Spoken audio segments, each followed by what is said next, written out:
Good evening dear aspirants. Anantha IAS അക്കാഡമിയുടെ daily news analysis സെക്ഷനിലേക്ക് എല്ലാവരെയും സ്വാഗതം ചെയ്യാം. നമുക്ക് ഫസ്റ്റ് ആർട്ടിക്കിളിലേക്ക് പോകാം. ഫസ്റ്റ് ആർട്ടിക്കിൾ ഏറ്റവും ഇമ്പോർട്ടന്റ് ആയിട്ടുള്ള ഒരു ആർട്ടിക്കിൾ ആയിട്ട് അല്ലെങ്കിൽ ഏറ്റവും ഇമ്പോർട്ടന്റ് ആയിട്ടുള്ള ഒരു ന്യൂസ് ആയിട്ട് വന്നിട്ടുണ്ടായിരുന്നത് ഏതാണ്?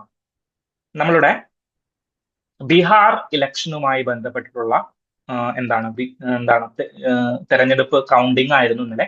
202 സീറ്റുകളിൽ അതിതീവ്ര ഭൂരിപക്ഷത്തോടു കൂടിയിട്ട് NDA സഖ്യം അധികാരത്തിൽ വന്നിരിക്കുകയാണ്. ഓക്കെ, ഈ ഒരു അവസരത്തില് ഈ ഒരു പൊളിറ്റിക്കൽ ഡിസ്കഷൻ അല്ല ഞാൻ ഉദ്ദേശിക്കുന്നത്. പകരം UPSC പെർസ്പെക്റ്റീവില് ബീഹാർ ഇലക്ഷന്റെ ചില പാർട്ടുകളെ നമ്മൾ ഒന്ന് അനലൈസ് ചെയ്യാം. ഓക്കെ, സോ ഈ ഒരു സ്ലൈഡ് അല്ലെങ്കിൽ ഈ ഒരു പേപ്പർ കട്ടിങ് നിങ്ങൾ എല്ലാവരും കണ്ടിട്ടുണ്ടാവും. ഹിന്ദുവിന്റെ ഏറ്റവും ടോപ്പിലുള്ള ഒരു കട്ടിങ് ആണ്. ഓക്കെ, സോ എത്ര സീറ്റുകളാണ് ബീഹാറിൽ ഉണ്ടായിരുന്നത്? 243 സീറ്റുകളാണ് ബീഹാറിൽ ഉണ്ടായിരുന്നത്. ഓക്കെ, അതില് 202 സീറ്റും ആര് വിജയിച്ചു?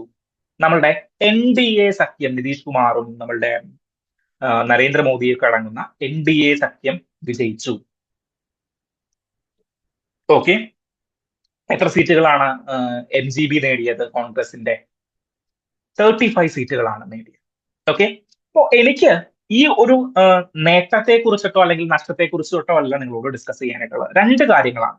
ഒന്ന്, പ്രപ്പോർഷണൽ റെപ്രസെന്റേഷൻ. രണ്ട്, first past the post system. എന്താണ് first past the post system? എന്താണ് പ്രപ്പോർഷണൽ റെപ്രസെന്റേഷൻ? ഈ രണ്ട് കാര്യങ്ങളുമാണ് നമ്മൾ ഇവിടെ ഡിസ്കസ് ചെയ്യുന്നത്. First past the post system, അതായത് നിങ്ങൾ ഈ ഒരു ഡയഗ്രാം നോക്കൂ. ഇവിടെ ഒരു ചാർട്ട് കൊടുത്തിട്ടുണ്ട്, അല്ലെങ്കിൽ ഒരു ടേബിൾ കൊടുത്തിട്ടുണ്ട്.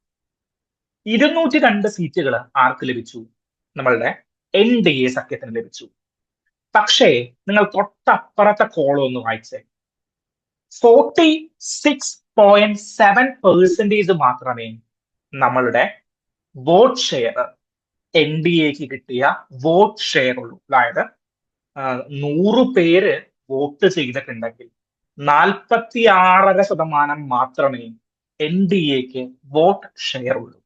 വിച്ച് മീൻസ്, അതായത് 100 പേരുള്ളൊരു കമ്മിറ്റി നിങ്ങൾ രൂപീകരിക്കുകയാണ്. അവിടെ ഒരു ഡിസിഷൻ പാസ്സാകണം.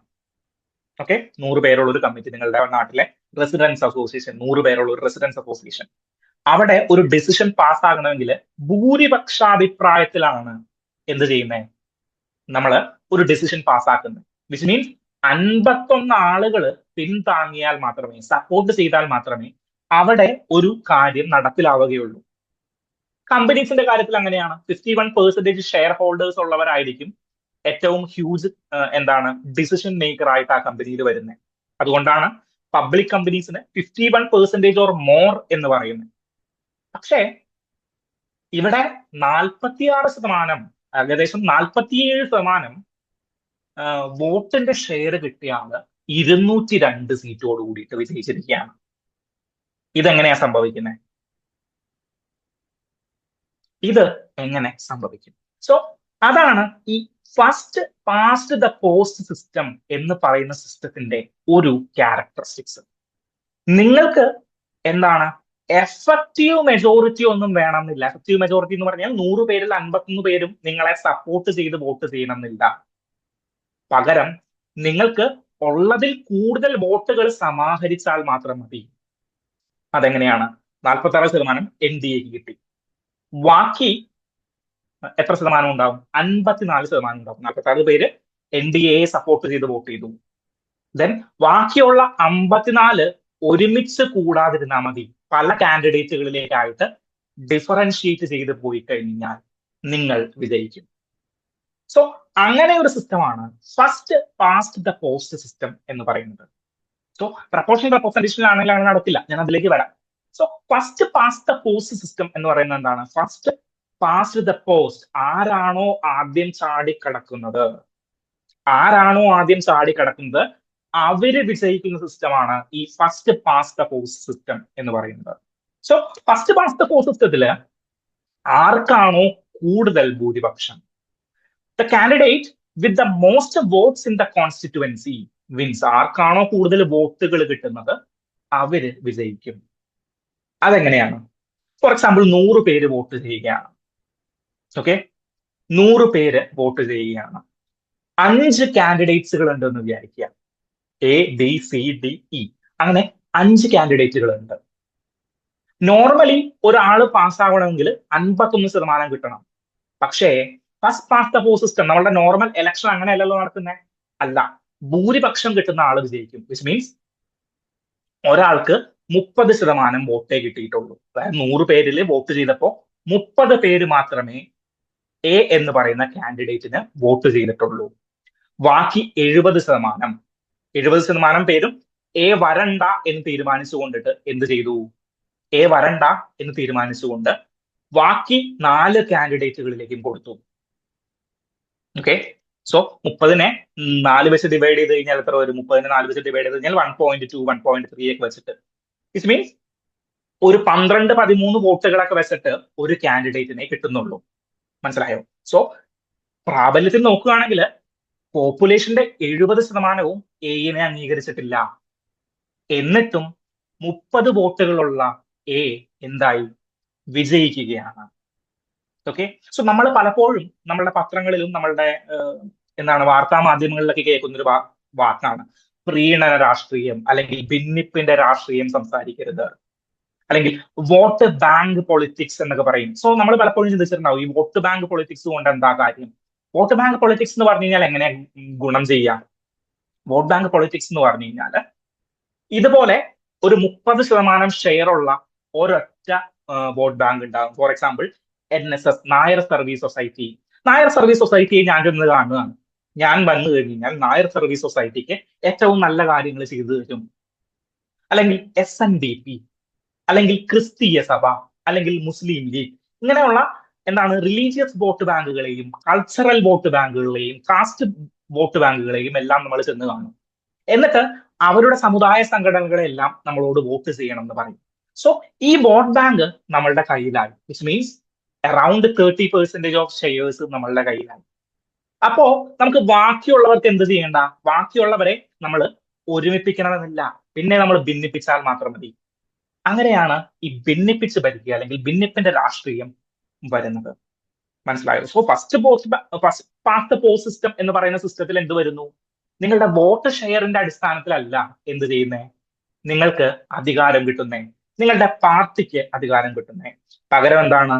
ആർക്കാണോ കൂടുതൽ ഭൂരിപക്ഷം, 5 പേരുണ്ടെങ്കിൽ 5 പേരിൽ ആർക്കാണോ കൂടുതൽ ഭൂരിപക്ഷം, പോപ്പുലേഷന്റെ എഫക്റ്റീവ് മെജോറിറ്റി അല്ല, 5 പേരിൽ ആർക്കാണോ കൂടുതൽ ഭൂരിപക്ഷം അവര് വിജയിക്കും. വിച്ച് മീൻസ് മൂക്കില്ല രാജ്യത്ത് മുറിമൂക്കൻ രാജാവാകും. സോ അതുകൊണ്ടാണ് ഫസ്റ്റ് പാസ്റ്റ് ദ പോസ്റ്റ് സിസ്റ്റത്തിലേക്ക് വരുമ്പോ വോട്ട് ഷെയറിന് നോക്കി വോട്ട് ഷെയറിന് എന്ത് വരുന്നത്? പ്രസക്തി ഇല്ലാതാകുന്നത്. പക്ഷേ പക്ഷേ പ്രപ്പോർഷണൽ റെപ്രസെന്റേഷൻ എന്ന് പറയുന്ന ഒരു സിസ്റ്റത്തിലേക്ക് വരികയാണ്. എന്തിലേക്ക് വരികയാണ്? Proportional representation. പ്രപ്പോർഷണൽ റെപ്രസെന്റേഷൻ പേരിൽ തന്നെയുണ്ട്. പ്രപ്പോർഷൻ അനുസൃതമായിട്ട് റെപ്രസെന്റേഷൻ കൊടുക്കുന്നു. എന്താണ്? പ്രപ്പോർഷൻ അനുസൃതമായിട്ട് റെപ്രസെന്റേഷൻ കൊടുക്കുന്നു. പ്രപ്പോർഷണൽ റെപ്രസെന്റേഷൻ വരുമ്പോൾ എന്ത് ചെയ്യും? പ്രപ്പോർഷണൽ റെപ്രസെന്റേഷൻ ആണ് ബീഹാർ ഇലക്ഷനിൽ പോസിബിൾ ആയിട്ടിരുന്നത്. അല്ലെങ്കിൽ ബീഹാർ ഇലക്ഷനിൽ പ്രപ്പോർഷണൽ റെപ്രസെന്റേഷൻ ആണ് ഉണ്ടായിരുന്നെങ്കിൽ ഈ വോട്ട് ഷെയറിന്റെ അടിസ്ഥാനത്തിലായിരിക്കും അവർക്ക് പാർട്ടികൾക്ക് സീറ്റുകൾ നിർണ്ണയിക്കാനായിട്ട് പറ്റുക.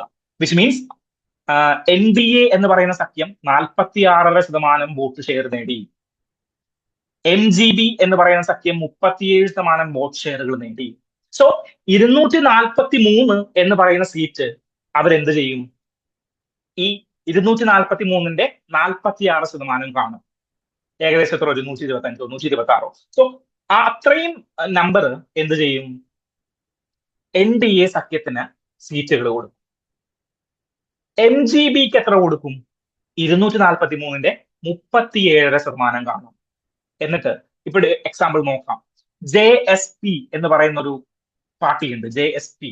JSPക്ക് ഫസ്റ്റ് പാസ്റ്റ് പോസ്റ്റ് സിസ്റ്റം പ്രകാരം എന്ത് കിട്ടിയിട്ടില്ല?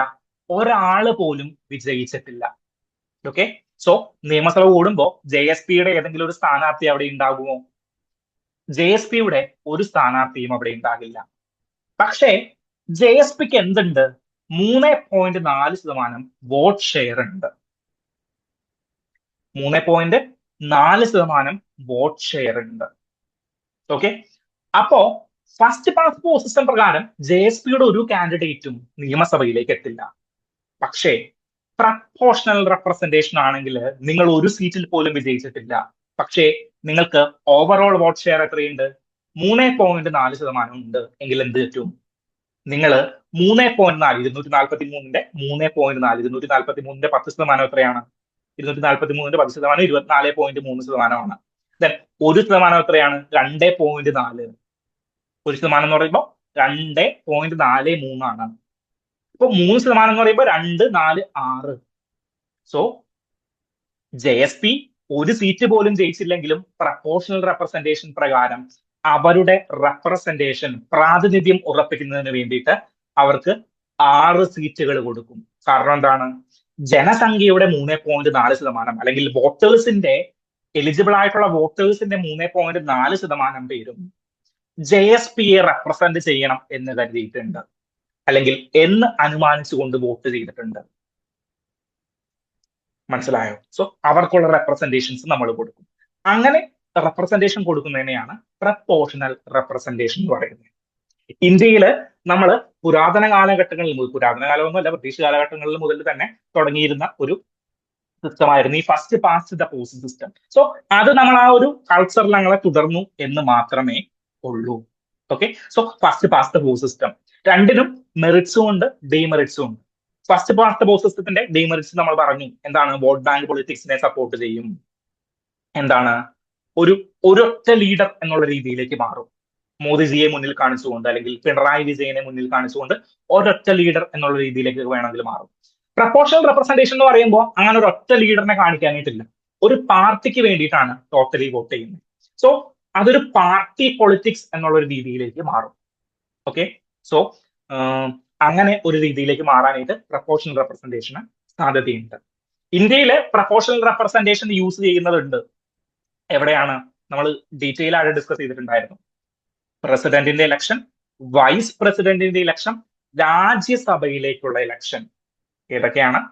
പ്രസിഡന്റിന്റെ ഇലക്ഷൻ, വൈസ് പ്രസിഡന്റ് ഇലക്ഷൻ, രാജ്യസഭയിലേക്കുള്ള ഇലക്ഷൻ. എന്താ ചെയ്യുന്നത്? Proportional representation by single transferable vote. ഞാൻ വൈസ് പ്രസിഡന്റിന്റെ ഇലക്ഷൻ നടക്കുന്ന കാലഘട്ടങ്ങളിൽ ഇത് ഡിസ്കസ് ചെയ്തിട്ടുണ്ടായിരുന്നു. എന്താണ് സിംഗിൾ ബട്ട് ട്രാൻസ്ഫറബിൾ വോട്ട് എന്ന് പറയുന്നത്? ഒറ്റ വോട്ടേ ഉണ്ടാവുള്ളൂ, അതുകൊണ്ടാണ് സിംഗിൾ എന്ന് പറയുന്നത്. പക്ഷേ ചില കേസുകളിൽ ഈ വോട്ട് ട്രാൻസ്ഫറബിൾ ആയിരിക്കും. ഏതൊക്കെയാണ് കേസുകൾ? കോട്ട അറ്റൈൻ ചെയ്യാത്ത സിറ്റുവേഷൻ. സോ അങ്ങനെയുള്ള സിറ്റുവേഷനുകളിൽ നമ്മളുടെ വോട്ട് ട്രാൻസ്ഫറബിൾ ചെയ്യും. ഇതിനെയാണ് സിംഗിൾ ബട്ട് ട്രാൻസ്ഫറബിൾ വോട്ട് എന്ന് പറയുന്നത്. ഓക്കെ, സോ ഏത് സിസ്റ്റമാണ് നല്ലത്? രണ്ട് സിസ്റ്റത്തിനും അതിൻ്റെതായ മെറിറ്റുകളും അതിൻ്റെതായ ഡീമെറിറ്റുകളും ഉണ്ട്. പ്രപ്പോർഷണൽ റെപ്രസെന്റേഷൻ ആയി കഴിഞ്ഞാൽ first past the post system. നമ്മൾ പ്രപ്പോർഷണൽ റെപ്രസെന്റേഷൻ എന്താണ്? പ്രപ്പോർഷണൽ റെപ്രസെന്റേഷൻ ഇന്ത്യ തെരഞ്ഞെടുക്കാതെ ഒരു കാരണം എന്ന് പറഞ്ഞു കഴിഞ്ഞാൽ ഇത് സാധാരണ ആളുകളെ പറഞ്ഞു മനസ്സിലാക്കണം. മക്കളെ, ഇത് പ്രപ്പോർഷണൽ റെപ്രസെന്റേഷൻ ആണ്. നിങ്ങൾക്ക് ഒരൊറ്റ വോട്ടേ ഉണ്ടാവുള്ളൂ. പക്ഷെ ചില സമയത്ത് നിങ്ങളുടെ വോട്ട് മറിഞ്ഞു പോകും, അല്ലെങ്കിൽ ട്രാൻസ്ഫറബിൾ ആയിട്ട് പോകും. പാർട്ടിക്കായിരിക്കും. എന്താണ്? ചിലപ്പോൾ ചിലർ EMSനായിരിക്കും. 1947 കാലഘട്ടമാണ്. അല്ലെങ്കിൽ നെഹ്റുവിന് വോട്ട് ചെയ്യാനായിട്ട് വരുമ്പോൾ ഫസ്റ്റ് പാസ്റ്റ് പോസ്റ്റ് സിസ്റ്റം ആയിരിക്കും. അവർക്ക് കർഷകരാണ്, ഇലിറ്ററേറ്റ് ആയിട്ടുള്ള ആളുകളാണ്. ഇവരിതൊന്നും പറഞ്ഞു കൊടുക്കാനായിട്ട്, ചിലപ്പോൾ പറഞ്ഞു മനസ്സിലാക്കാനായിട്ട് ചിലപ്പോൾ സാധിച്ചെന്ന് വരില്ല. അതുകൊണ്ടാണ് നമ്മൾ കുറച്ചുകൂടി ലിബറൽ ആയിട്ടുള്ള, അല്ലെങ്കിൽ കുറച്ചും കൂടി എളുപ്പമുള്ള ഫസ്റ്റ് പാസ്റ്റ് പോസ്റ്റ് സിസ്റ്റം ഒക്കെ തെരഞ്ഞെടുത്തത് അന്നത്തെ കാലത്ത്. ദെൻ ബ്രിട്ടീഷുകാരുടെ ഒരു ഇൻഫ്ലുവൻസ് കൂടിയിട്ടുണ്ടായിരുന്നു. സോ ഈ രണ്ട് സിസ്റ്റവും എന്താണെന്ന് കൃത്യമായിട്ടൊന്ന് മനസ്സിലാക്കുക. ഓക്കെ, സോ ഈ ഒരു ചാർട്ടിൽ നിന്ന് തന്നെ, പത്രത്തിൽ ആ ഒരു ചാർട്ടിൽ നിന്ന് തന്നെ നിങ്ങൾക്കത് മനസ്സിലാക്കണം എങ്ങനെയാണ്. ഇപ്പോ 202 സീറ്റുകൾ കിട്ടി. പക്ഷേ പ്രപ്പോർഷണൽ റെപ്രസെന്റേഷൻ ആണെങ്കിൽ അവരൊരു 125, 126 സീറ്റ്, വിച്ച് മീൻസ് ഹാഫ് സീറ്റുകളിലേക്ക് മാത്രം അവരുടെ റെപ്രസെന്റേഷൻ ചുരുങ്ങും. ദെൻ ഓരോ പാർട്ടിയും, വോട്ടേഴ്സിന്റെ വോട്ട് ഷെയർ ഉള്ള ഓരോ പാർട്ടിയും റെപ്രസെന്റേഷൻ ആകും. JSP ഇവിടെ നോക്കൂ, എന്താണ്? First past the post system പ്രകാരം 0 വോട്ടുകളെ കിട്ടിയിട്ടുള്ളൂ കഴിഞ്ഞ തെരഞ്ഞെടുപ്പിൽ. ആരും നിയമസഭയിൽ വരില്ല. പക്ഷേ പ്രപ്പോർഷണൽ റെപ്രസെന്റേഷൻ ആണെങ്കിൽ ഏകദേശം ഒരു 5 മുതൽ 6 സീറ്റ് വരെ അവർക്ക് കിട്ടുമായിരുന്നു. ഓക്കെ, സോ ഈ ഒരു സിസ്റ്റത്തിന്റെ മെറിറ്റ്സും ഡീമെറിറ്റ്സും ലക്ഷ്മികാന്തിന്റെ ടെക്സ്റ്റ് ബുക്കിലുണ്ട്. എവിടെയാണ്? എനിക്ക് തോന്നുന്നു പ്രസിഡന്റിന്റെ ഇലക്ഷന്റെ സമയത്താണ്, ഇലക്ഷന്റെ ചാപ്റ്ററിലാണ് എന്ന് തോന്നുന്നു, ഞാൻ ഓർക്കുന്നില്ല. ഒരു സെഷനിലുണ്ട്, പെർട്ടിക്കുലർ സെഷനിൽ ഫസ്റ്റ് പാസ്റ്റ് ദ പോസ്റ്റ് സിസ്റ്റവും എന്താണ് proportional representation by single but transferable വോട്ടിന്റെ സിസ്റ്റവും ഉണ്ട്. ആ ഒരു കാര്യം നിങ്ങൾ ഓർക്കുക. Second article is related to an index. അതായത് ജർമ്മൻ വാച്ച് എന്ന് പറയുന്ന ഒരു ഓർഗനൈസേഷന്റെ ഒരു പുതിയ റിപ്പോർട്ട് വന്നിരിക്കുകയാണ്. Climate risk index. Okay, climate risk index എന്ന് പറയുന്ന ഒരു ഇൻഡെക്സ് ജർമ്മൻ വാച്ച് എന്ന് പറയുന്ന ഒരു സംഘടന ബേലത്തിൽ കൊണ്ടുപോയി സബ്മിറ്റ് ചെയ്തു. ബ്രസീലിലെ ബേലത്തിൽ. എന്താണ് ബ്രസീലിലെ ബേലത്തിൽ നടക്കുന്നത്? തൃശ്ശൂർ പൂരമാണോ? അല്ല. പകരം അവിടെ COP30 നടക്കുകയാണ്. Conference of parties of United Nations framework convention on climate change, UNFCCC. എന്ത് നടക്കുകയാണ്? കോൺഫറൻസ് ഓഫ് പാർട്ടി 30th സമ്മേളനം നടക്കുകയാണ് ബ്രസീലിലെ ബേലത്തിൽ വെച്ചിട്ട്. അവിടെ ജർമ്മൻ വാച്ച് എന്ന് പറയുന്ന സംഘടന എന്ത് ചെയ്തു? ക്ലൈമറ്റ് റിസ്ക് ഇൻഡെക്സ് എന്ന് പറയുന്ന ഒരു ഇൻഡെക്സ് കൊണ്ടുപോയിട്ട് സമർപ്പിച്ചു. എന്താണ്? ക്ലൈമറ്റ് വെതേഴ്സിന്റെ അടിസ്ഥാനത്തിൽ അല്ലെങ്കിൽ വെതർ ഇവന്റുകളുടെ അടിസ്ഥാനത്തിൽ എന്താണ് ഏറ്റവും അഫക്റ്റഡ് ആയിട്ടുള്ള, ഏറ്റവും വൾണറബിൾ ആയിട്ടുള്ള 10 നഗരങ്ങളെയല്ല 10 നേഷൻസിനെ അവർ ലിസ്റ്റ് ചെയ്തു. അതില് ഇന്ത്യക്ക് ഒരു പ്രത്യേകതയുണ്ട്. ഇന്ത്യ 9ാമത്തെ സ്ഥാനത്ത് വന്നിരിക്കുകയാണ്.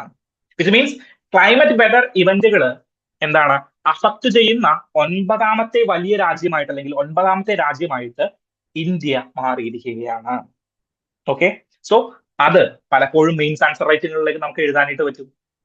എന്താണ് മാറി വരുന്ന ക്ലൈമറ്റ് ചേഞ്ചുകൾക്ക് കാരണമായിക്കൊണ്ടിരിക്കുന്ന പ്രതിഭാസങ്ങൾ എന്നൊക്കെ പറഞ്ഞിട്ട് നമുക്ക് തട്ടിവിടാൻ പറ്റുന്ന ഡാറ്റയാണ്. പ്രിലിംസിലാണെങ്കിൽ വേണമെങ്കിൽ എടുത്തു തന്നെ ചോദിക്കാം. എന്താണ് 2018 ചോദിച്ചിരിക്കുന്ന ചോദ്യം നോക്കിയേ. Momentum for change climate neutral now is an initiative launched by. ഏത് സംഘടനയുടെയാണ് momentum for change climate neutral now എന്ന് പറയുന്ന ഇനീഷ്യേറ്റീവ്? UNFCCCയുടെ സെക്രട്ടേറിയറ്റ് ആണോ? UNEP സെക്രട്ടേറിയറ്റ് ആണോ? IPCC ആണോ?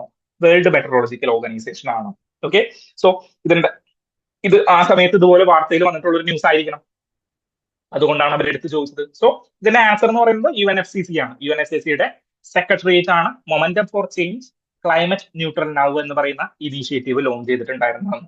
ഓക്കെ, സോ അതുപോലെ വേണമെങ്കിൽ ചോദിക്കാലോ, climate risk index report is published by world environmental programme അല്ലെങ്കിൽ UNEP. ദെൻ എന്താണ് ജർമ്മൻ വാച്ച് അല്ലെങ്കിൽ ഗ്രീൻ പീസ്, അങ്ങനെ ഡിഫറെന്റ് സംഘടനകളുടെ പേരുകളാണ്. സോ ജർമ്മൻ വാച്ച് ആണ് ഇത് പബ്ലിഷ് ചെയ്യുന്നത്. ബേലത്തിൽ സബ്മിറ്റ് ചെയ്തിട്ടുണ്ടായിരുന്നു എന്ന് കൂടിയിട്ട് നിങ്ങൾ ഓർക്കുക. ഇതിൽ പ്രധാനമായിട്ടും നിങ്ങൾ നോക്കേണ്ട ഒരു കാര്യം എന്താണ്? നമ്മളുടെ ഇന്ത്യ 9ാമത്തെ രാജ്യമായിട്ട് ഇതിൽ മാറിയിരിക്കുകയാണ്. 6th മോസ്റ്റ് അഫക്റ്റഡ് കൺട്രി ആയിട്ട്, 9th മോസ്റ്റ് അഫക്റ്റഡ് കൺട്രി ആയിട്ട് ഇന്ത്യ മാറിയിരിക്കുകയാണ്. സോ ഡൊമിനിക്കയാണ് ഫസ്റ്റ് വന്നിരിക്കുന്ന കൺട്രി, ദെൻ മ്യാൻമർ ആണ് സെക്കൻഡ് അഫക്ട് ചെയ്തിരിക്കുന്ന കൺട്രി. ഇതിലൊരു പ്രശ്നമുണ്ട്.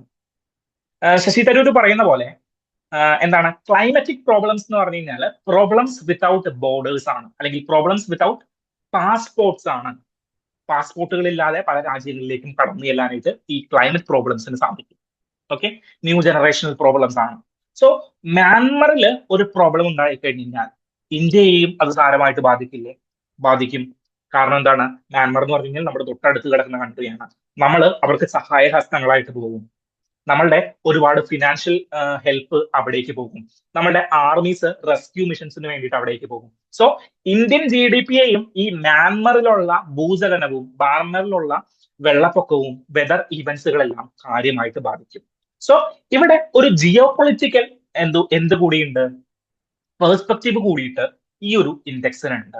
സോ അങ്ങനെയുള്ള കാര്യങ്ങളിലെല്ലാം മെയിൻസ് ആൻസർ റൈറ്റിങ്ങുകളിൽ കൃത്യമായിട്ട് ഇങ്ങനെയുള്ള ഡാറ്റാസ് കോട്ട് ചെയ്യുക. ജർമ്മൻ വാച്ചിന്റെ ക്ലൈമറ്റ് റിസ്ക് ഇൻഡെക്സിൽ 9th പൊസിഷൻ ഇന്ത്യയാണ്, 2nd പൊസിഷൻ മ്യാൻമർ ആണ്. സോ ആക്ടിവിസ്റ്റ് പോളിസി എന്നൊക്കെ പറയുമ്പോൾ നമുക്ക് എന്ത് വേണം ഇനി? ആക്ടിവിസ്റ്റ് പോളിസി എന്ന് പറയുമ്പോൾ ബോർഡേഴ്സ് സംരക്ഷിക്കുക മാത്രമല്ല, ക്ലൈമറ്റ് മിറ്റിഗേഷന് വേണ്ടിയിട്ടുള്ള കോൺട്രിബ്യൂഷനും കോർപ്പറേഷനും ഒക്കെ ഇനി നമ്മൾ ചെയ്യണം എന്ന് കൂടിയിട്ടൊക്കെ നമ്മൾ മെയിൻസ് ആൻസർ റൈറ്റിങ്ങുകളിൽ എഴുതി വെച്ച് കഴിഞ്ഞാൽ അവർ വിചാരിക്കും നമ്മൾക്ക് എന്തൊക്കെയോ അറിയാം. ഓക്കെ, സോ ആ ഒരു കാര്യം നിങ്ങൾ നോക്കുക. സോ ജസ്റ്റ് ഒരു പോയിന്റ് ഓഫ് ഇൻഫർമേഷൻ ആണ്, but it useful. Okay, so ആ ഒരു കാര്യം നിങ്ങൾ മനസ്സിലാക്കുക. ദെൻ ഞാൻ നമ്മളുടെ ഓപ്പൺ എഡിറ്റോറിയൽ സെഷനിലേക്ക് വന്നു. രംഗരാജൻ സാറിന്റെ, എന്റെ ഫേവറേറ്റ് ആയിട്ടുള്ള ഓപ്പൺ എഡിറ്റോറിയൽ എഴുതുന്ന രംഗരാജൻ സാറിന്റെ മറ്റൊരു ആർട്ടിക്കിൾ കൂടി വന്നിരിക്കുകയാണ്. Flexible inflation targeting framework. എന്താണ് ഇൻഫ്ലേഷൻ? ചോദിക്കട്ടെ, റിവിഷനിലേക്ക്, സ്റ്റാറ്റിക്കിന്റെ റിവിഷനിലേക്ക്. എന്താണ് inflation? Rise in general price level. Price level increase ചെയ്യുന്നു. 2 രൂപയുടെ കോലുമിഠായിക്ക് ഒരു വർഷം കഴിഞ്ഞ് നോക്കിയപ്പോൾ ക്വാണ്ടിറ്റി ഒന്നും മാറാതെ തന്നെ 3 രൂപയായിരിക്കുന്നു. Rise in general price level. So കോലുമിഠായിയുടെ പ്രൈസ് ഇൻക്രീസ് ചെയ്തിരിക്കുന്നു, അല്ലെങ്കിൽ കോലുമിഠായി ഇൻഫ്ലേറ്റഡ് ആയിരിക്കുന്നു എന്ന് നമുക്ക് പറയാനായിട്ട് സാധിക്കും. ഓക്കെ, സോ ഇന്ത്യയില് ഇൻഫ്ലേഷൻസ് ടാർഗറ്റ് ചെയ്യുന്നത് ആരാണ്?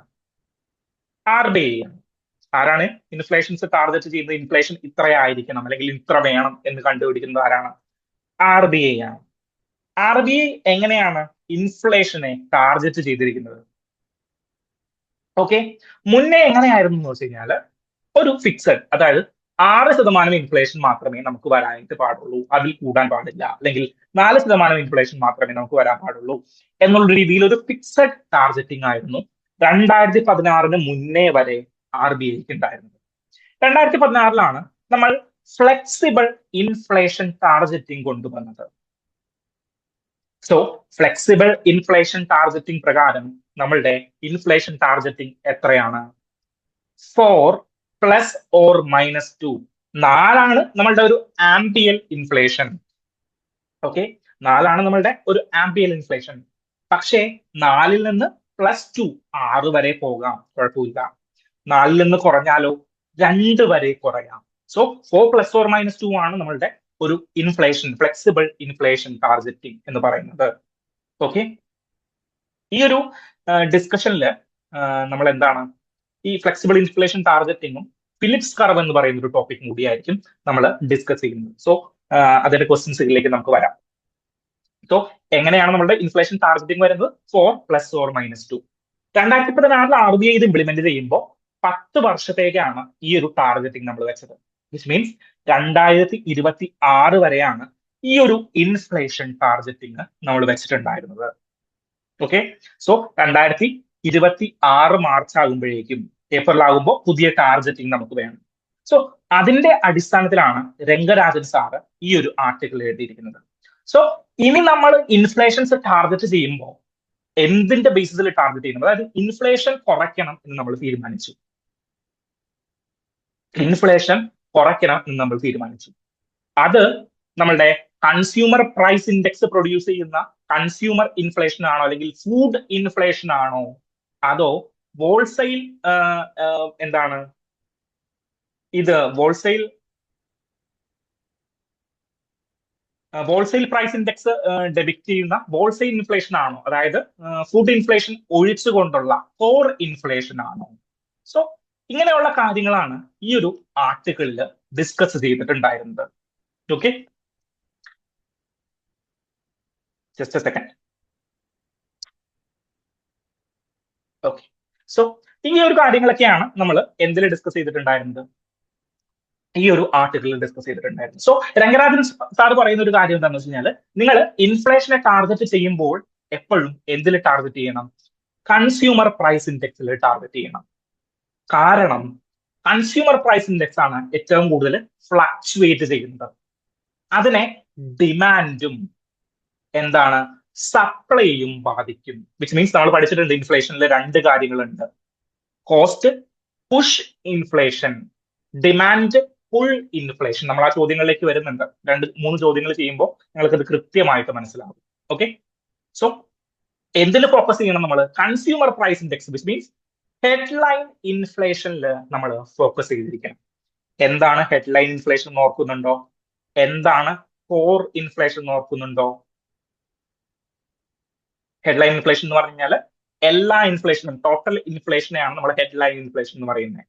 ദെൻ കോർ ഇൻഫ്ലേഷൻ എന്ന് പറയുമ്പോൾ, മറന്നുപോയവർക്ക് വേണ്ടിയിട്ടാണ് കോർ ഇൻഫ്ലേഷൻ എന്ന് പറയുമ്പോൾ, ഇതിൽ ഹൈ വേരിയബിൾ ആയിട്ടുള്ള ഫുഡും ഫ്യൂവലും നമ്മൾ ഒഴിവാക്കും. എന്തൊക്കെ ഒഴിവാക്കും? ഫുഡും ഫ്യൂവലും നമ്മൾ ഒഴിവാക്കും. അങ്ങനെ ബാക്കി വരുന്ന ഇൻഫ്ലേഷനെയാണ് കോർ ഇൻഫ്ലേഷൻ. കോർ ഇൻഫ്ലേഷൻ കൂടുതലാണ് എന്ന് കാണിച്ചു കഴിഞ്ഞാൽ എന്താണ് അതിനർത്ഥം? കോർ ഇൻഫ്ലേഷൻ കൂടുതലാണെങ്കിൽ ലോങ് ടേം ഇൻഫ്ലേഷൻസ് കൂടുതലാണ്. ഹെഡ്ലൈൻ ഇൻഫ്ലേഷൻ കൂടുതലാണെന്ന് പറഞ്ഞാൽ ഷോർട്ട് ടേം ഇൻഫ്ലേഷൻസ് കൂടുതലാണ്. ചിലപ്പോ ഒരു കൃഷിനാശം വന്നു, അല്ലെങ്കിൽ ഒരു മഴ നന്നായിട്ട് പെയ്തു, അരിയുടെ ഉൽപാദനം കുറഞ്ഞു, അരിയുടെ വില കൂടി. സോ ഹെഡ്ലൈൻ ഇൻഫ്ലേഷൻ കൂടാം. പക്ഷേ കോർ ഇൻഫ്ലേഷൻ എന്ന് പറഞ്ഞു കഴിഞ്ഞാൽ ഫ്ലക്ച്വേറ്റിംഗ് ആയിട്ടുള്ള ഫുഡും പെട്രോളിയവും നമ്മൾ മാറ്റി. എന്നിട്ട് എന്ത് ചെയ്തു?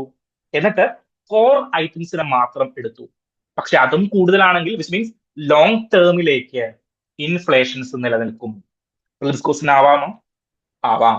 So headline inflations refers to, അല്ലെങ്കിൽ what are the implications when there is a high core inflation? It depicts the short-term inflation.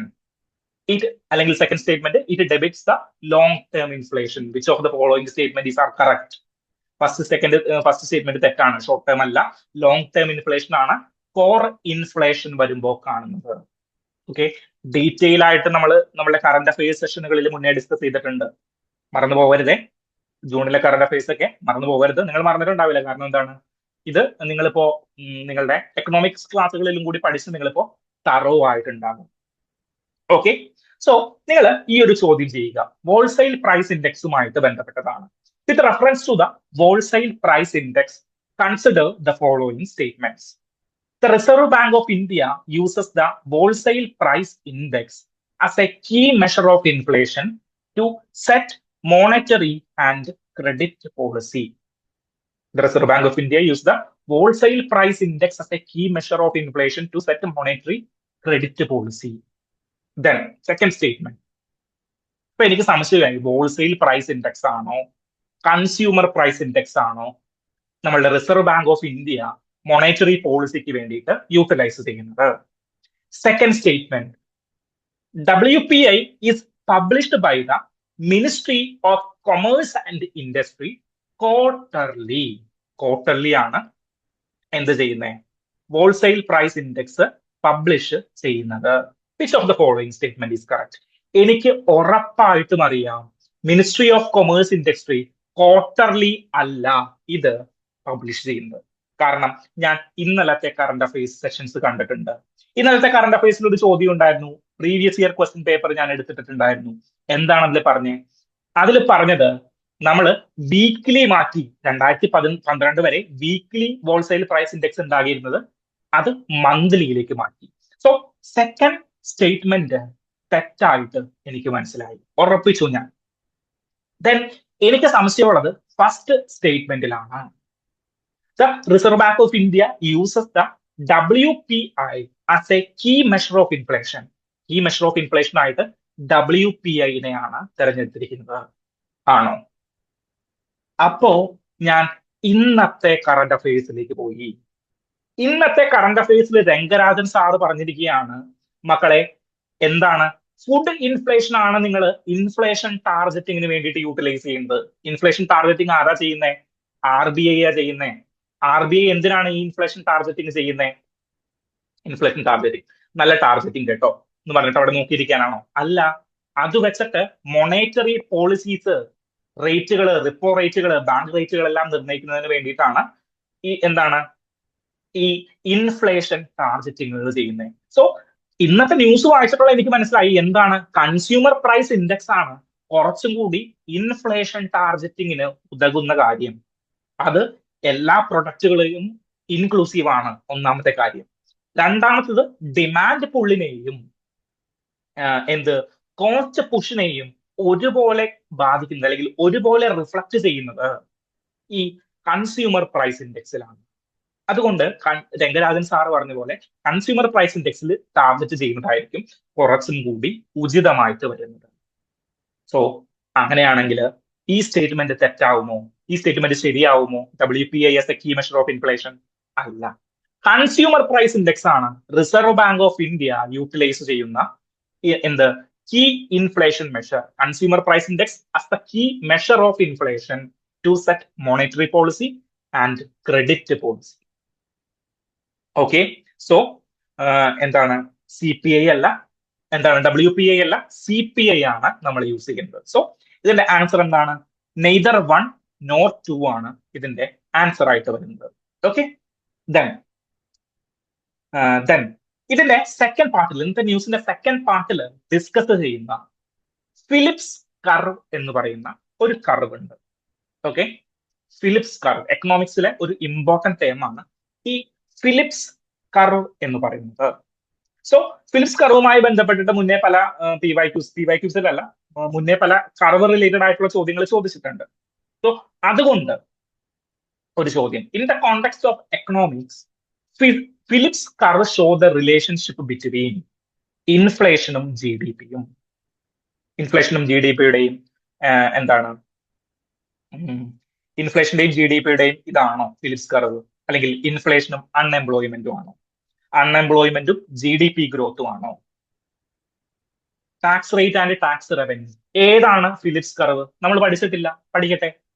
അപ്പോൾ ഈ ഒരു ഡിസ്കഷനിലേക്ക്, ഈ ഒരു ക്വസ്റ്റിലേക്ക് നമുക്ക് തിരിച്ചു വരാം നമ്മളുടെ ഈ സെഷൻ കഴിയുമ്പോൾ.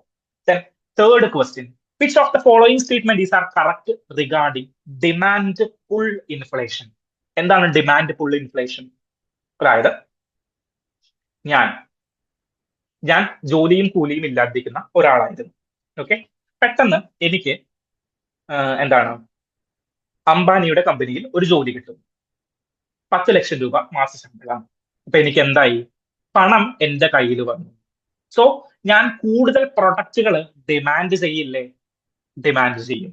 അങ്ങനെ എല്ലാവർക്കും ജോലി കിട്ടി, എല്ലാവരും കൂടുതൽ പ്രൊഡക്റ്റുകൾ ഡിമാൻഡ് ചെയ്യാൻ തുടങ്ങി. സോ സപ്ലൈ അഫക്റ്റ് ചെയ്തിട്ടില്ല, സപ്ലൈ കൂട്ടിയിട്ടൊന്നുമില്ല, പക്ഷേ ഡിമാൻഡ് കൂടാനായിട്ട് തുടങ്ങി. എല്ലാവരും കൂടുതൽ കൂടുതൽ കാര്യങ്ങൾ ഡിമാൻഡ് ചെയ്യാനായിട്ട് തുടങ്ങി. അപ്പോഴുണ്ടാകുന്ന ഇൻഫ്ലേഷനെയാണ് നമ്മൾ demand pull inflation. So employment കൂടിക്കഴിഞ്ഞ് കഴിഞ്ഞാൽ ഇൻഫ്ലേഷൻ വരുമോ? ഇൻഫ്ലേഷൻ വരും. അതിനെ നമ്മൾ എന്ത് വിളിക്കും? അതിനെ നമ്മൾ ഡിമാൻഡ് പുൾ ഇൻഫ്ലേഷൻ, അല്ലെങ്കിൽ എക്കണോമിക് പ്രോസ്പെറിറ്റി കാരണം ഇൻഫ്ലേഷൻ വരുമോ? വരും. അങ്ങനെയുള്ള സന്ദർഭങ്ങളിൽ നമ്മൾ അതിനെ വിളിക്കുന്ന പേരാണ് ഡിമാൻഡ് പുൾ ഇൻഫ്ലേഷൻ എന്ന് പറയുന്നത്. ഓക്കെ, സോ ക്വസ്റ്റിനിലേക്ക് വരാം. Which of the following statement is are correct regarding the demand pull inflation? It exist when aggregate demand for a goods or service outstrips aggregate supply. സപ്ലൈനേക്കാളും കൂടുതൽ എന്ത് ചെയ്യുന്നു? Aggregate demand കൂടുന്നു. കൂടുതൽ ആളുകൾ demand ചെയ്യാൻ പോകുന്നു, അതിനനുസരിച്ചിട്ടുള്ള സപ്ലൈ വരുന്നില്ല. ശരിയല്ലേ? സിംപ്ലി ശരിയാണ്. ഒന്നാമത്തെ സ്റ്റേറ്റ്മെന്റ് കറക്റ്റ് ആയി. അപ്പൊ എനിക്കൊരു കോൺഫിഡൻസ് വന്നു, ഞാൻ പഠിച്ച എന്തോ കാര്യം തന്നെ വന്നു. സെക്കൻഡ് സ്റ്റേറ്റ്മെന്റിലേക്ക് ഞാൻ പോയി. In the case of demand pull inflation, ഞാനപ്പോ എന്താണെന്ന് ഓർത്തു? ഡിമാൻഡ് പുള്ള് ചെയ്യുന്നു, വലിക്കുന്നു. The economy breaks out of the Phillips curve. In the case of demand pull inflation, the economy breaks out of the Phillips curve. കർത്താവേ, ഞാൻ Phillips curve പഠിച്ചിട്ടില്ല, അതുകൊണ്ട് എനിക്കിത് ചെയ്യാൻ പറ്റുമോ? അങ്ങനെയാണെങ്കിൽ ഫിലിപ്സ് കർവ് നമ്മൾ പഠിച്ചിട്ട് വരണം. ഇവിടെ സെക്കൻഡ് പാരഗ്രാഫിൽ ഫിലിപ്സ് കർവിനെ കുറിച്ചിട്ട് ഡീറ്റെയിൽ ആയിട്ട് ഡിസ്കസ് ചെയ്യുന്നുണ്ട് ഇന്നത്തെ ന്യൂസിൽ. ഓക്കെ, സോ ഫിലിപ്സ് കർവ് നമുക്കും ഏറ്റവും ഇമ്പോർട്ടന്റ് ആയിട്ടുള്ള ഒരു കാര്യമാണ്. സോ എന്താണ് ഫിലിപ്സ് കർവ് എന്ന് ഡിസ്കസ് ചെയ്തിട്ട് നമുക്ക് ഈ രണ്ട് ചോദ്യങ്ങളിലേക്കും തിരിച്ചു വരണം. ഓക്കെ, സോ ഫിലിപ്സ് എന്ന് പറയുന്ന ഒരു പേര് പഠിച്ചല്ലോ നിങ്ങൾ. ഫിലിപ്സ് കർവ് എന്താണെന്നുള്ളതൊന്ന് മനസ്സിൽ ഒന്ന് പതിച്ചല്ലോ. ഇതിന്റെ ഇമ്പോർട്ടൻസ് എന്താണെന്ന്, ഫിലിപ്സ് കർവിന്റെ ഇമ്പോർട്ടൻസ് എന്താണെന്ന് മനസ്സിലൊന്ന് പതിച്ചല്ലോ. ഓക്കെ, അങ്ങനെയാണെങ്കിൽ നമുക്ക് ഫിലിപ്സ് കർവിലേക്ക് പോവാം. ഹെഡ്ലൈൻ ഇൻഫ്ലേഷനും കോർ ഇൻഫ്ലേഷനും ഒക്കെ ഞാൻ പറഞ്ഞു. ദെൻ എന്താണ് ഹെഡ്ലൈൻ കോർ ഇൻഫ്ലേഷന്റെ ഡിഫറൻസ് എന്ന് ഞാൻ പറഞ്ഞു. Phillips curve. Phillips curve is a concept of macro economics. Macro എക്കണോമിക്സിലുള്ള ഒരു കൺസെപ്റ്റ് ആണ്. It is showing the relationship between രണ്ട് കാര്യങ്ങൾ, ഇൻഫ്ലേഷനും അൺഎംപ്ലോയ്മെന്റും. ഓക്കെ, ഇൻഫ്ലേഷനും അൺഎംപ്ലോയ്മെന്റും എന്താണ്? അതായത് ഫിലിപ്സ് എന്ന് പറഞ്ഞൊരു ചേട്ടച്ചാര് എന്ത് ചെയ്തു? ഒരു ഒബ്സർവേഷൻ നടത്തി.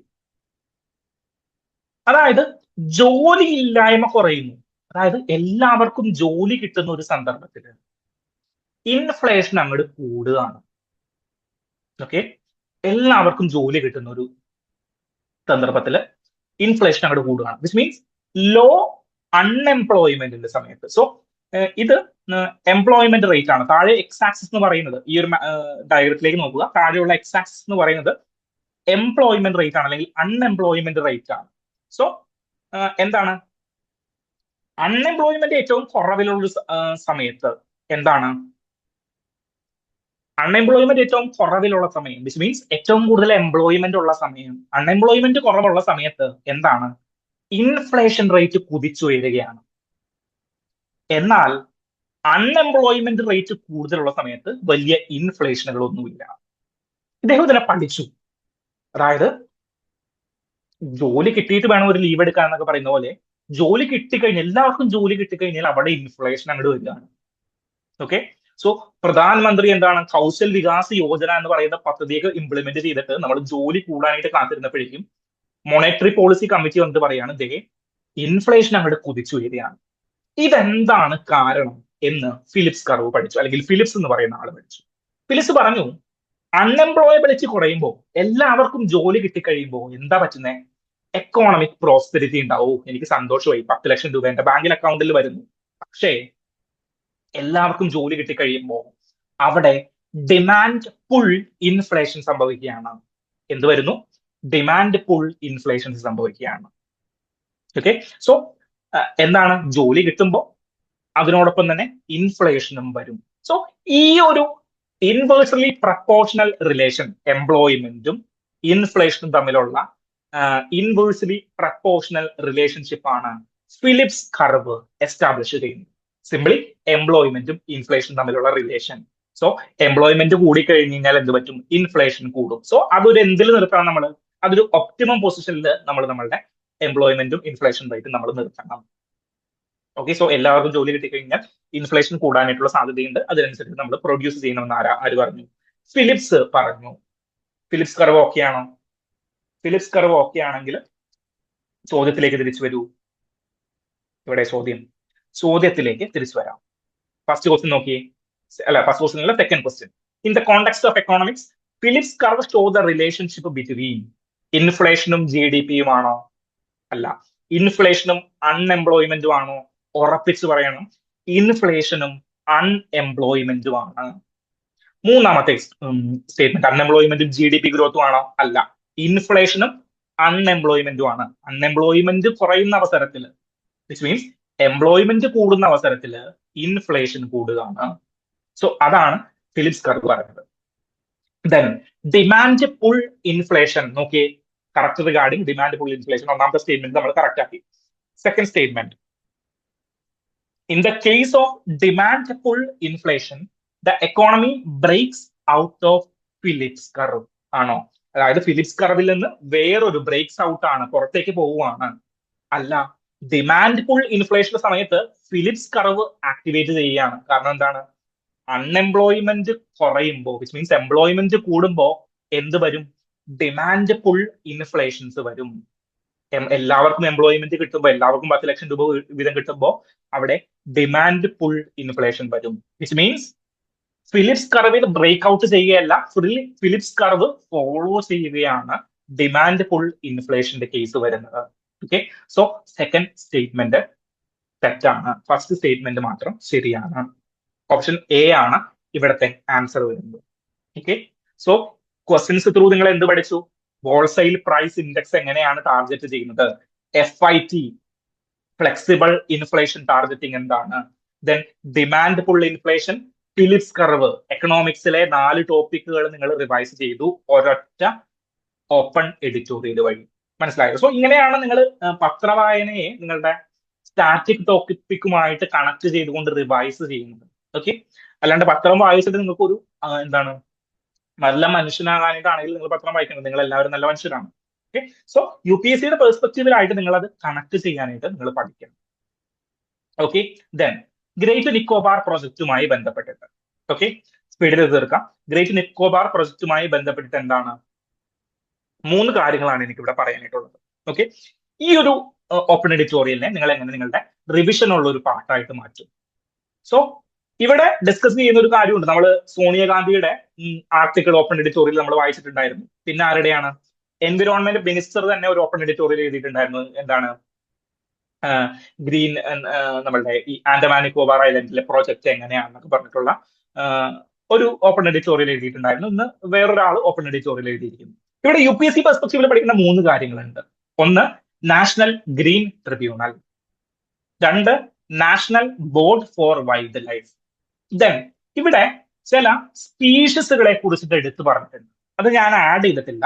നിങ്ങൾ ചെയ്യേണ്ട ഒരു കാര്യം ആ സ്പീഷീസുകൾ ഏതാണ്, അതിന്റെ ഷെഡ്യൂൾഡ് സ്റ്റാറ്റസ് ഏതാണ്. ഷെഡ്യൂൾഡ് സ്റ്റാറ്റസ് ഇപ്പോൾ എളുപ്പമാണ്, കാരണം ഒറ്റ ഷെഡ്യൂൾ അല്ലേ ഉള്ളൂ. സോ വൈൽഡ് ലൈഫ് പ്രൊട്ടക്ഷൻ ആക്ടിന്റെ അണ്ടറിൽ വരുന്ന എന്താണ്, അല്ലെങ്കിൽ IUCN എന്താണ്, എൻഡേഞ്ചേർഡ് ആണോ, അല്ലെങ്കിൽ ക്രിട്ടിക്കലി എൻഡേഞ്ചേർഡ് ആണോ, അല്ലെങ്കിൽ വൾണറബിൾ സ്റ്റാറ്റസ് ആണോ, അല്ലെങ്കിൽ നിയർ എക്സ്റ്റിങ്ക്റ്റ് ആണോ, അങ്ങനെയുള്ള കാര്യങ്ങളൊന്ന് നിങ്ങൾ പ്രിലിംസ് പെർസ്പെക്റ്റീവിൽ ഒന്ന് നോക്കി വെച്ചേക്കുക. ജസ്റ്റ് ഒന്ന് ഗൂഗിൾ ചെയ്യുക. സോ ഇവിടെ ഒരു 3 സ്പീഷീസിന്റെ പേര് പറയുന്നുണ്ട്. ആ 3 സ്പീഷീസിനെയും ഒന്ന് ഗൂഗിൾ ചെയ്യുക. അതിന്റെ വൾണറബിലിറ്റി സ്റ്റാറ്റസ് എന്താണ് എന്നുള്ളതൊന്ന് നോക്കി വെച്ചേക്കുക. സോ ഞാനിവിടെ 2 കാര്യങ്ങൾ പറഞ്ഞു: national green tribunal, national board for wild life. എന്താണ് national board for wild life? So ഒന്നാമത്തെ ചോദ്യം നോക്കി. Consider the following statements about national board for wild life. It is a statutory body established under the Wildlife Protection Act 1972. 1972 wild life protection act പ്രകാരം establish ചെയ്ത ബോഡിയാണ് നമ്മളുടെ national board for wild life. ആണോ? തീർച്ചയായിട്ടും ആണ്. എന്താണ്? തീർച്ചയായിട്ടുമാണ്. Second statement, it is headed by the minister in charge of environment, forest and climate change. Minister of ഫോറസ്റ്റിന്റെ മിനിസ്റ്റർ ആണ് ഇതിനെ ഹെഡ് ചെയ്യുന്നത്. ആണോ? അപ്പൊ നിങ്ങൾക്ക് തോന്നാം വൈൽഡ് ലൈഫ് എന്താണ് national board for wild life, wild ലൈഫിന്റെ എന്താണ് നാഷണലുള്ള ഒരു ബോർഡ് അല്ലേ, അപ്പൊ മിക്കവാറും നമ്മളുടെ എൻവിറോൺമെന്റ് മിനിസ്റ്റർ ആവാനായിട്ട് സാധ്യതയില്ലേ എന്ന് തോന്നിക്കഴിഞ്ഞു കഴിഞ്ഞാൽ നിങ്ങൾക്ക് ഈ ചോദ്യം തെറ്റി. National board for wild life NBWF എന്താണ് ഹെഡ് ചെയ്യുന്നത് എൻവിറോൺമെന്റ് മിനിസ്റ്റർ അല്ല, പകരം പ്രൈം മിനിസ്റ്റർ തന്നെയാണ്. ആരാണ്? നാഷണൽ ബോർഡ് ഫോർ വൈൽഡ് ലൈഫിനെ ഹെഡ് ചെയ്യുന്നത് പ്രൈം മിനിസ്റ്റർ ആണ്. സോ നമുക്ക് നാഷണൽ ബോർഡ് ഫോർ വൈൽഡ് ലൈഫിനെ കുറിച്ചിട്ട് ഒന്ന് പഠിക്കാം. Okay, national board for wild life എന്ന് പറഞ്ഞു കഴിഞ്ഞാൽ 1972 വൈൽഡ് ലൈഫ് പ്രൊട്ടക്ഷൻ ആക്ട് പ്രകാരം ഫോം ചെയ്ത ഒരു സ്റ്റാറ്റ്യൂട്ടറി ഓർഗനൈസേഷൻ ആണ്.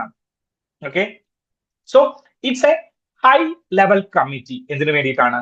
വൈൽഡ് ലൈഫിനെ പ്രൊട്ടക്ട് ചെയ്യുന്നതിനും അതിന്റെ ആവാസ വ്യവസ്ഥകളൊക്കെ സംരക്ഷിക്കുന്നതിന് വേണ്ടിയിട്ടും. It is headed by the prime minister. ആരാണ്? പ്രൈം മിനിസ്റ്റർ ആണ് അതിന്റെ ഹെഡ് ചെയ്യുന്നത്. നമുക്ക് ചിലപ്പോൾ സംശയം തോന്നാം, വൈൽഡ് ലൈഫിനെയൊക്കെ സംരക്ഷിക്കാനായിട്ട് പ്രൈം മിനിസ്റ്റർ നേരിട്ടിറങ്ങുമോ? നേരിട്ടിറങ്ങും. വൈൽഡ് ലൈഫിനെ സംരക്ഷിക്കുന്നത് പ്രൈം മിനിസ്റ്റർ ഹെഡ് ചെയ്യുന്ന ഒരു ബോഡിയാണ്. സോ തെറ്റരുത്. ഓക്കെ, ദെൻ ഇതിലുള്ള മെമ്പേഴ്സിനെ നിങ്ങൾ ഒന്ന് നോക്കിയേ. Ministry of forest affairs ex officio chairman, which means vice chairperson ആണ്. ഓക്കെ, വൈസ് ചെയർപേഴ്സൺ ആണ് നമ്മളുടെ minister of environment, forest and climate change. ഇതില് നിങ്ങൾ അതിശയപ്പെട്ടു പോകുന്ന ചില ആളുകളുണ്ട്. ചീഫ് ഓഫ് ആർമി സ്റ്റാഫ് അതിലൊരു മെമ്പറാണ്, ഡിഫൻസ് സെക്രട്ടറി ഒരു മെമ്പറാണ്, എക്സ്പെൻഡിച്ചർ സെക്രട്ടറി ഒരു മെമ്പറാണ്.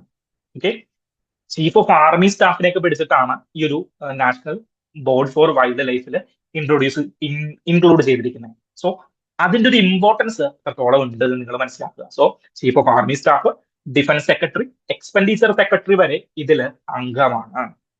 So national board for wild life 1972 wild life protection act പ്രകാരം ഫോം ചെയ്ത ഒരു ഓർഗനൈസേഷൻ ആണ്. ഇവിടെ തെറ്റുവോ? സെക്കൻഡ് സ്റ്റേറ്റ്മെന്റ് തെറ്റിയില്ലേ? സോ ആൻസർ എന്താണ്? ആൻസർ ഓപ്ഷൻ എ ആണ് ഇവിടെ വന്നിരിക്കുന്ന ആൻസർ. ദെൻ സെക്കൻഡ് ക്വസ്റ്റ്യൻ ഞാൻ ഒരു ക്വസ്റ്റ്യൻ കൂടി ആഡ് ചെയ്യണമെന്നുണ്ടായിരുന്നു. ഇല്ല, നാഷണൽ ഗ്രീൻ ട്രിബ്യൂണലിനെ കുറിച്ചിട്ടുള്ള ഒരു ക്വസ്റ്റ്യൻ കൂടി ആഡ് ചെയ്യണമെന്നുണ്ടായിരുന്നു, പക്ഷേ ഞാൻ ആഡ് ചെയ്തപ്പോൾ വിട്ടുപോയി തോന്നുന്നു. സ്ലൈഡ് എക്സ്പോർട്ട് ചെയ്തപ്പോൾ വിട്ടുപോയി തോന്നുന്നു. സോ നാഷണൽ ഗ്രീൻ ട്രിബ്യൂണൽ എന്താണ്? നാഷണൽ ഗ്രീൻ ട്രിബ്യൂണൽ 2010 എസ്റ്റാബ്ലിഷ് ചെയ്ത് 2012 കൂടിയിട്ട് പ്രവർത്തനം ആരംഭിച്ച ഒരു ബോഡിയാണ് നമ്മളുടെ നാഷണൽ ഗ്രീൻ ട്രിബ്യൂണൽ എന്ന് പറയുന്നത്. ഓക്കെ, സോ എന്താണ് നമ്മളുടെ ക്ലൈമറ്റുമായി ബന്ധപ്പെട്ട് എൻവിറോൺമെന്റുമായിട്ടുള്ള ബന്ധപ്പെട്ട കേസുകളിലെ അപ്പെക്സ് ബോഡി, കേസുകളെ കേൾക്കുക എന്നുള്ളതാണ് നാഷണൽ ഗ്രീൻ ട്രിബ്യൂണലിൻ ഉത്തരവാദിത്വം എന്ന് പറഞ്ഞത്. So national green tribunal act 2010 പ്രകാരമാണ് ഇങ്ങനെ ഒരു ബോഡി ഫോം ചെയ്തിരിക്കുന്നത്. ഓക്കെ, സോ ഈ ഒരു ആക്ടിന്റെ അണ്ടറിൽ അല്ലെങ്കിൽ നാഷണൽ ഗ്രീൻ ട്രിബ്യൂണലിന്റെ അണ്ടറിൽ വരുന്ന ആക്ടുകളാണ് ഇവിടെ കൊടുത്തിരിക്കുന്നത്. Water act, forest act, air act, environmental protection act 1986, public liability insurance act, biological diversity act, ഇങ്ങനെയുള്ള ആക്ടുകളെല്ലാം ഈ നാഷണൽ ഗ്രീൻ ട്രിബ്യൂണലിന്റെ അണ്ടറിൽ വരും. ഇവിടെ എന്തായിരിക്കും UPSC ചോദ്യമാകാനായിട്ട് സാധ്യതയുള്ളത്, അല്ലെങ്കിൽ മോക്ക് ടെസ്റ്റുകളിൽ ഇത് ചോദ്യമാകാനായിട്ട് സാധ്യതയുള്ളത്? ഇവിടെ ഈ ഒരു ടോട്ടൽ പോയിന്റുകളില് ഒരു ഇമ്പോർട്ടന്റ് ആക്ട് മിസ്സിംഗ് ആണ്. ഏതാണെന്ന് ആരെങ്കിലും ശ്രദ്ധിച്ചോ? നാഷണൽ ബോർഡ് ഫോർ വൈൽഡ് ലൈഫിന് വേണ്ടിയിട്ടുള്ള നാഷണൽ ബോർഡ് ക്രിയേറ്റ് ചെയ്യപ്പെട്ട ആ ഒരു ആക്ട് തന്നെ ഇതിൽ മിസ്സിംഗ് ആണ്. This means wild life protection act, അതായത് നമ്മളുടെ പ്രകൃതിയെ സംരക്ഷിക്കുന്നതിന് വേണ്ടിയിട്ട്, ഇന്ത്യയിലെ കാടുകളെയും മരങ്ങളെയും സംരക്ഷിക്കുന്നതിന് വേണ്ടിയിട്ടുള്ള അപ്പെക്സ് ആക്ട് ആണ് ഇത്, നമ്മളുടെ വൈൽഡ് ലൈഫ് പ്രൊട്ടക്ഷൻ ആക്ട് 1972. ആ ആക്ട് നമ്മളുടെ നാഷണൽ ഗ്രീൻ ട്രിബ്യൂണലിന്റെ അണ്ടറിൽ വരുന്നില്ല. നാഷണൽ ഗ്രീൻ ട്രിബ്യൂണലിന്റെ അണ്ടറിൽ വരുന്നില്ല. ഇന്നത്തെ പത്രത്തിൽ നോക്കിയേ, ഇന്നത്തെ ഓപ്പൺ എഡിറ്റോറിയൽ എന്താ പറയുന്നത്? അതായത് നമ്മളുടെ ഈ പല കോറൽ റീഫുകൾ ഉണ്ട് അവിടെ, അല്ലെങ്കിൽ പല മൃഗങ്ങൾ ഇൻ ദ സെൻസ് ജീവികളും അവിടെയുണ്ട്. ഇതിനെ വൈൽഡ് ലൈഫ് പ്രൊട്ടക്ഷൻ ആക്ടിന്റെ പർവ്യൂവിൽ നിന്ന് കേന്ദ്രം എടുത്തു മാറ്റിയിരിക്കുകയാണ്. പക്ഷേ നമുക്ക് കോടതിയിലേക്ക് പോകാൻ പറ്റുന്നില്ല. കാരണം എന്താ? ഗ്രീൻ ട്രിബ്യൂണലിന്റെ അണ്ടറിൽ, നാഷണൽ ഗ്രീൻ ട്രിബ്യൂണലിന്റെ അണ്ടറിൽ wild life protection act include ചെയ്തിട്ടില്ല. അതുകൊണ്ട് നമുക്ക് കോടതിയിലേക്ക്, ഗ്രീൻ ട്രിബ്യൂണലിന്റെ അടുത്തേക്ക് വൈൽഡ് ലൈഫ് പ്രൊട്ടക്ഷൻ ആക്ടിൽ നിന്ന് ഒരു ഇതിനെ എടുത്തു മാറ്റി എന്ന് പറഞ്ഞിട്ട് നമുക്ക് ഒരിക്കലും കോടതിയിലേക്ക് പോകാനായിട്ട് പറ്റുന്നില്ല. സോ എൻവിറോൺമെന്റിന്റെ ഏറ്റവും മേജർ ആയിട്ടുള്ള ഒരു ആക്ട് ഇൻക്ലൂഡ് ചെയ്യാണ്ടാണ് നമ്മളുടെ green tribunal, national green tribunal പ്രവർത്തിച്ചുകൊണ്ടിരിക്കുന്നത്. സോ അതൊരു ചോദ്യമായിക്കൂടെ, ഒരു പ്രിലിംസ് ക്വസ്റ്റ്യൻ ആവാനായിട്ട് സാധ്യതയാണ്. Which of the following acts are not included? Which of the following acts are not included in the National Green Tribunal's purview? എന്നിട്ട് എന്താ കൊടുക്കും അറിയാമോ? വൈൽഡ് ലൈഫ് പ്രൊട്ടക്ഷൻ ആക്ട് കൊടുക്കും, എൻവിറോൺമെന്റൽ പ്രൊട്ടക്ഷൻ ആക്ട് കൊടുക്കും, forest act 1918 കൊടുക്കും. Fourth option ആയിട്ട് the public liability insurance act 1991 കൊടുക്കും. So normally ഒരാൾ നോക്കുമ്പോൾ, UPSC പഠിച്ചു തുടങ്ങുന്ന ഒരാൾ നോക്കുമ്പോൾ ഏറ്റവും ആദ്യം പോയിട്ട് പബ്ലിക് ലയബിലിറ്റി ഇൻഷുറൻസ് ആക്ട് 1991 പോയിട്ട് ടച്ച് ചെയ്യും. ഓക്കെ, സോ ഇവര് എന്നിട്ട് പറയും, public liability and insurance act ഒന്നും എന്തിന്റെ നാഷണൽ ഗ്രീൻ ട്രിബ്യൂണലിന്റെ അണ്ടറിൽ വരില്ല. വൈൽഡ് ലൈഫ് പ്രൊട്ടക്ഷൻ ആക്ട് ഒക്കെ എന്തായാലും വരും, പക്ഷേ അങ്ങനെ പറയുന്ന വൈൽഡ് ലൈഫ് പ്രൊട്ടക്ഷൻ ആക്ട് ഇതിന്റെ അണ്ടറിൽ വന്നിട്ടില്ല എന്നതാണ് വാസ്തവമായിട്ട് വരുന്നത്. ഓക്കെ, സോ ആ ഒരു കാര്യം നിങ്ങൾ കൃത്യമായിട്ട് ഓർക്കുക. അതാണ് അവിടെ ചോദ്യമാകാനായിട്ട് സാധ്യതയുള്ളത്. സോ ലാസ്റ്റ് ഡിസ്കഷൻ എന്തായിരുന്നു? Wild life protection act 1972, then national board for wild life, then national green tribunal. ഈ 3 ഡിസ്കഷനും ഇൻഫ്ലേഷൻ സംബന്ധിച്ച് നമ്മൾ ഡിസ്കസ് ചെയ്ത ഡീറ്റെയിൽ ആയിട്ടുള്ള discussion, first past the system, proportional representation ആദ്യം ഡിസ്കസ് ചെയ്തു. ദെൻ ലാസ്റ്റ് ഡിസ്കസ് ചെയ്തത് എന്തായിരുന്നു, അല്ലെങ്കിൽ മിഡിൽ ഡിസ്കസ് ചെയ്തത് എന്തായിരുന്നു? ജർമ്മൻ വാച്ചിന്റെ ഒരു റിപ്പോർട്ട് 9th പൊസിഷനിൽ ഇന്ത്യയുണ്ട്. സോ ആ ഒരു കാര്യം കൂടിയിട്ട് നിങ്ങളൊന്ന് ഓർത്തേക്കുക. ഓക്കെ, സോ അടുത്ത ദിവസം നമുക്ക് വീണ്ടും